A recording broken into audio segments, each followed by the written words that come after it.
Hello, आप सबका मेरे चैनल स्पीडिंग ला ज्ञान में स्वागत और अभिनंदन है। मैं आज आपको एक आवेदन पत्र का प्रारूप बताने जा रही हूँ जो कि यूपीएससीएस के 2018 और 2018 के खंड 2 में पूछा गया था। तो पार्ट 2 जो हुआ था उसमें भी पूछा गया था और 2018 में भी जो मेंस का जो है एग्जाम हुआ था उसमें पूछा गया था और जुडिशरी में भी पूछा जा सकता है। आइए देखिए क्वेश्चन क्या है। तो कहता है कि ए अनुशासनात्मक कार्रवाई के परिणाम स्वरूप उसे बर्खास्त कर दिए जाने के आदेश को चुनौती देते हुए सिविल न्यायाधीश के न्यायालय के समक्ष एक सिविल वाद लाता है। नियोक्ता बी के द्वारा इस आधार पे वाद पत्र को नामंजूर करने के लिए सिविल प्रक्रिया संहिता 1908 के आदेश 7 नियम 11 के उपबंधों के अनुसार आवेदन करता है कि यह वाद पत्र विधि द्वारा वर्जित है और उपयुक्त वाद के आलोक में लिखित इसके बाद के आलोक में आप क्या करिए कि लिखिए। क्या कह रहा है कि जो का है वह अनुशासनात्मक कार्रवाई के परिणाम स्वरूप उसे बर्खास्त कर दिए जाने पर उसको चुनौती देते हुए उसने क्या किया, सिविल न्यायालय के समक्ष एक सिविल वाद लाता है। जो नियोक्ता बी है इस आधार पे उस वाद पत्र को नामंजूर करने के लिए आवेदन करता है कि वह सीपीसी की जो आदेश 7 है नियम 11 के उपबंधों के अनुसार जो है ये जो वाद पत्र है वह विधि द्वारा वर्जित है और उपयुक्त के आलोक में लिखना है। ठीक है। फिर इसी में ही एक क्वेश्चन है कि जो बी है उसकी ओर से सिविल प्रक्रिया संहिता 1908 के आदेश 7 के नियम 11 के उपबंधों के अनुसार एक आवेदन लिखना है।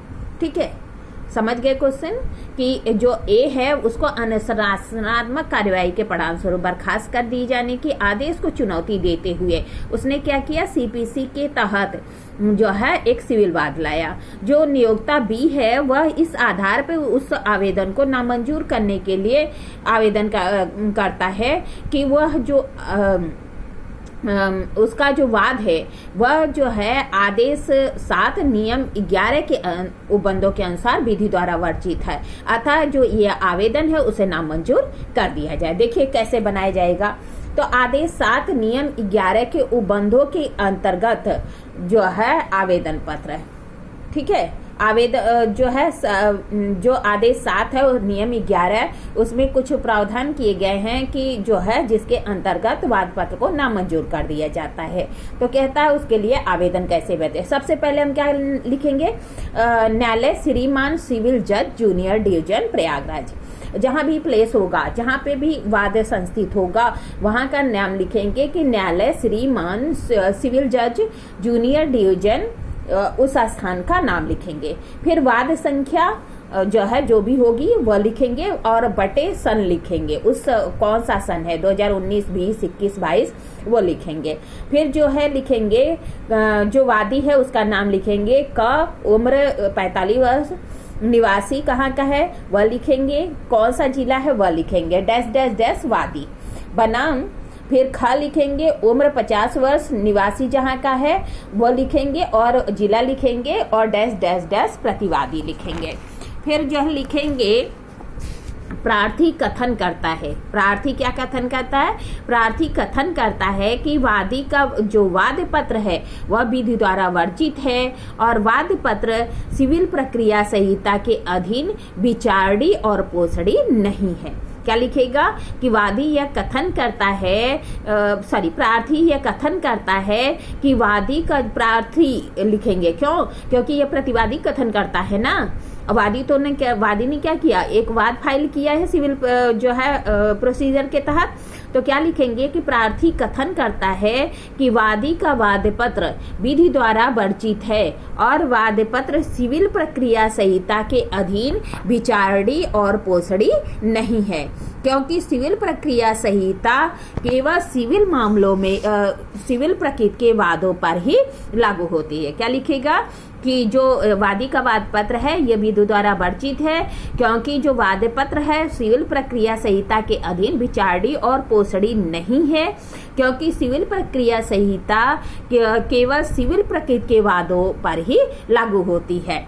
फिर जो है कोष्टक में लिखेंगे धारा 9 सिविल प्रक्रिया संहिता, उपयुक्त वाद सिविल प्रक्रिया संहिता का वाद नहीं है, अतः वाद पत्र विधिक प्रावधानों द्वारा वर्जित है। आदेश 7 नियम 11 कोष्टक में लिखेंगे। ठीक है, समझ में आ गया क्या क्या लिखेंगे। सबसे पहले न्यायालय का नाम लिखेंगे, वाद संख्या लिखेंगे, सन लिखेंगे, वादी का जो है नाम लिखेंगे, फिर उसकी उम्र लिखेंगे, कहाँ का निवासी वो लिखेंगे, डैश डैश है वादी बनाम प्रतिवादी का नाम प्लेस लिखेंगे। फिर लिखेंगे कि वादी यह कथन करता है प्रार्थी यह कथन करता है कि वादी का जो वाद पत्र है वह विधि द्वारा वर्जित है, क्योंकि जो वाद पत्र है वह सिविल प्रक्रिया संहिता के अधीन विचारणी और पोषणी नहीं है, क्योंकि सिविल प्रक्रिया संहिता केवल सिविल प्रकृति के वादों पर ही लागू होती है। धारा 9 सिविल प्रक्रिया संहिता, उपयुक्त वाद सिविल प्रकृति का वाद नहीं है, अतः वाद पत्र विधिक प्रावधानों द्वारा वर्जित है। आदेश 7 नियम 11। अब शपथ पत्र लगाएंगे उसके साथ, जानते हैं किसी भी मामले में क्या होता है, शपथ पत्र दिया जाता है। फिर क्या करेंगे, लिखेंगे न्यायालय श्रीमान सिविल जज जूनियर डिवीजन प्रयागराज, वाद संख्या लिखेंगे जो भी होगा 208 यहाँ पे हमने लिखा है तो कुछ भी होएगा वो लिखेंगे, सन लिखेंगे बटे, फिर लिखेंगे जो है का उम्र, वही बात वादी का पूरा विवरण देंगे कि उसका क्या नाम है, उसका उम्र कितनी है, वह कहाँ का निवासी है, डैश डैश डैश वादी बनाम प्रतिवादी का लिखेंगे कि ख उम्र 50 वर्ष, निवासी कहाँ का है, डैश डैश डैश प्रतिवादी। फिर क्या लिखेंगे कि जो है का पुत्र मतलब ख है, ख जो ये प्रतिवादी है यही देता है ना शपथ पत्र, तो लिखेंगे ख पुत्र ग निवासी तेलियरगंज प्रयागराज। वो लिखेंगे कि हाँ वह कहाँ का निवासी है, कोई भी प्लेस जो भी आप उसमें या तो वाद पत्र में दिया हो आवेदन में, या नहीं भी दिया है तो आप कोई भी प्लेस बना के लिख सकते हैं। फिर लिखेगा एतत् द्वारा सत्यनिष्ठ प्रतिज्ञान करता है और शपथ पूर्वक निम्नलिखित कथन करता है, यह कि शपथकर्ता उपयुक्त वाद में प्रतिवादी है, अतः वह सभी मामले के सभी तथ्यों से पूर्णतः परिचित है। क्या लिखेगा, यह कि शपथकर्ता उपयुक्त वाद में प्रतिवादी है, अतः वह मामले के सभी तथ्यों से पूर्णतः परिचित है। फिर 2 लिखेगा जो है यह कि उक्त वाद सिविल प्रकृति का वाद नहीं है, धारा 9 सिविल प्रक्रिया संहिता। फिर लिखेगा यह कि उक्त वाद सिविल प्रक्रिया संहिता द्वारा विचारणी नहीं है, ठीक है। फिर लिखेगा यह कि उक्त वाद विधि द्वारा वर्जित है। 4 जो है पॉइंट बनाएगा। पहला लिखेगा कि शपथकर्ता उपयुक्त वाद में प्रतिवादी है, इसलिए मामले के सभी तथ्यों से पूर्णतः परिचित है। दूसरा लिखेगा यह कि उक्त वाद सिविल प्रकृति का वाद नहीं है, धारा 9 सिविल प्रक्रिया संहिता। तीसरा लिखेगा यह कि उक्त वाद सिविल प्रक्रिया संहिता द्वारा विचारणी नहीं है। चौथा लिखेगा यह कि उक्त वाद सिविल प्रक्रिया संहिता द्वारा वर्जित है।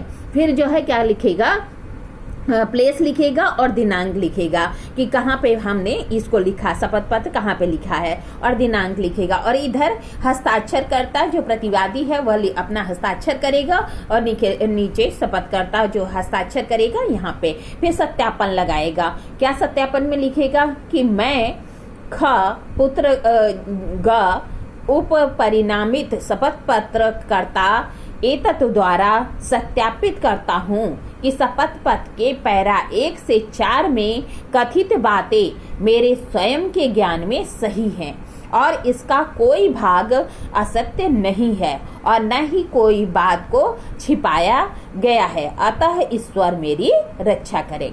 क्या क्या लिखेगा कि मैं पुत्र ग अपरिणामित शपथ पत्र द्वारा यह सत्यापित करता हूं कि शपथ पत्र के पैरा 1 से 4 में, पैरा 1 से 4 जो यहाँ पे पैरा 1 से 4 है उसकी बात करता है।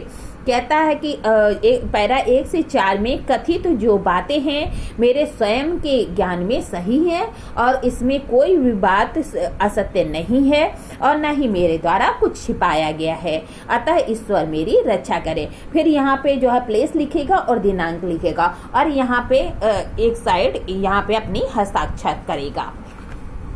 फिर ये जो वाद आवेदन है उसके संबंध में स्वीकृत करने का आदेश दिया जाता है। किसके द्वारा? जो सिविल जज है वह क्या करेगा, उसके लिए आदेश देगा। उसका प्रारूप देखिए, तो कहता है उपयुक्त आवेदन के स्वीकार करने का आदेश। आदेश जो है 7 नियम 11 के तहत आवेदन को स्वीकृत करने का आदेश।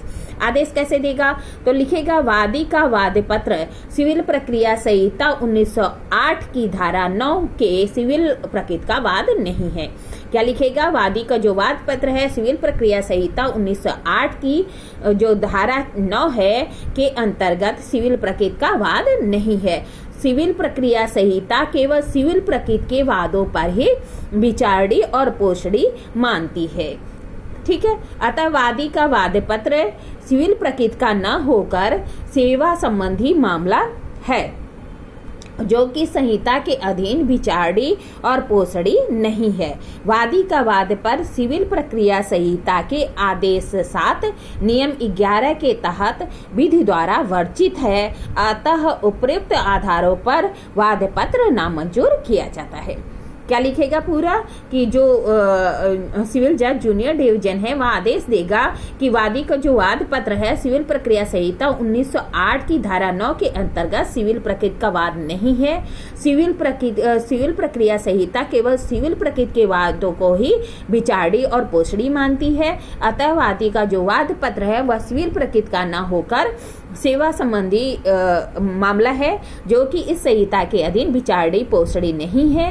वादी का वाद पर सिविल प्रक्रिया संहिता के आदेश 7 नियम 11 के तहत विधि द्वारा वर्जित है, अतः जो उपयुक्त आधारों पर इसे जो वाद पत्र है उसे नामंजूर किया जाता है। यहाँ पे दिनांक डालेगा और इस साइड जो है अपना हस्ताक्षर करेगा। और हमेशा जानते रहिए कि जब हम क्या करते हैं, कोई प्रारूप बनाते हैं चाहे आरोप का या कुछ भी, तो यहाँ पे ABC लिखते हैं। जैसे जज का नाम होगा तो अपना नाम नहीं डालिएगा, कोई का भी नाम नहीं डालिए, ABC लिखना ज़्यादा अच्छा होता है। तो लिखेंगे जो है हस्ताक्षर करेंगे, वहाँ पे जो है लिखेंगे ABC सिविल जज जूनियर डिवीजन प्रयागराज।